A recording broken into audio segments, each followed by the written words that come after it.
Ce que je vais essayer d'approcher maintenant, c'est un petit peu le type de solution que l'on propose pour pallier à ces inconvénients.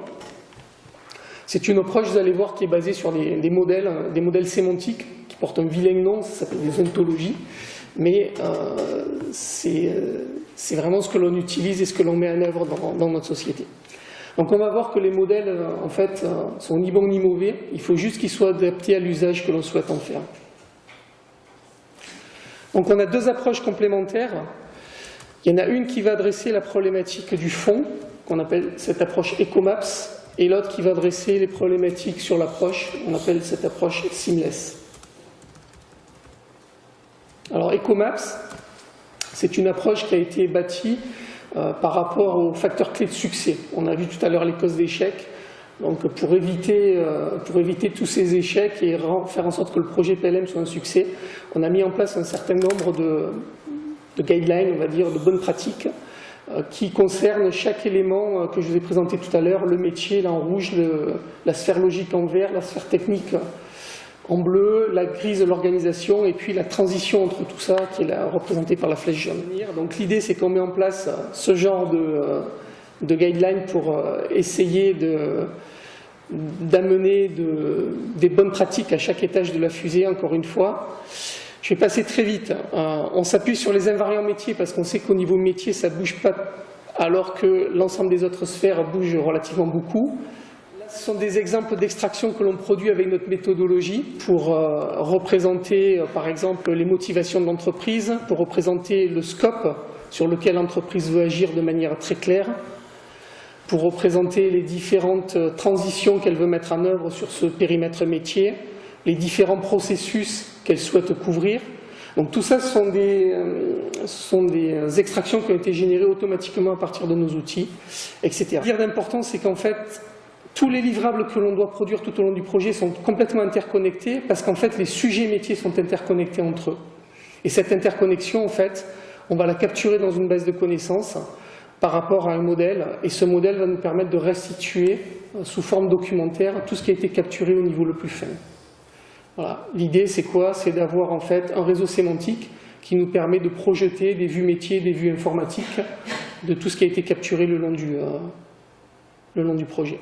C'est en fait vous présenter l'approche Seamless, qui est en fait une approche qui va complètement outiller le modèle sémantique produit par l'approche EcoMaps, de manière en fait à disposer d'un réseau sémantique complet sur le modèle de connaissance qui va reprendre tous les sujets traités dans chaque phase du projet.